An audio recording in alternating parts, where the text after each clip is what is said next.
This area, Swartkrans, was first investigated in 1948 by Robert Broom and John Robinson, who in latter years was at the University of Wisconsin.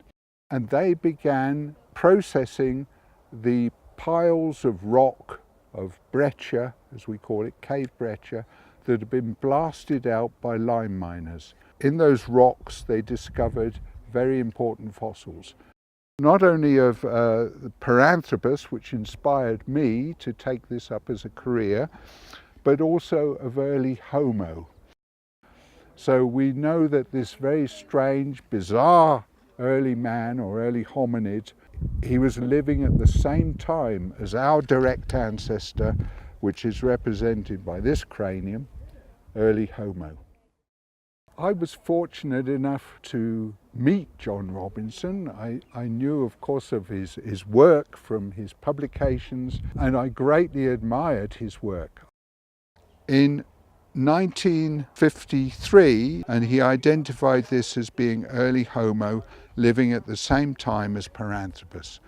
A lot of his colleagues dismissed it, but later, 20 years later in fact, after it had been found, I was able to demonstrate that John Robinson had been absolutely correct, because I found that it joined perfectly, his fragment joined perfectly to this part that I identified as early Homo.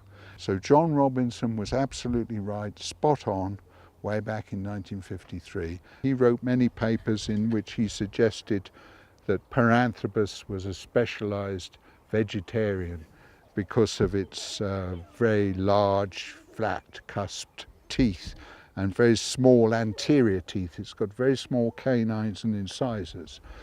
Whereas Homo, early Homo, was omnivorous. It was eating everything.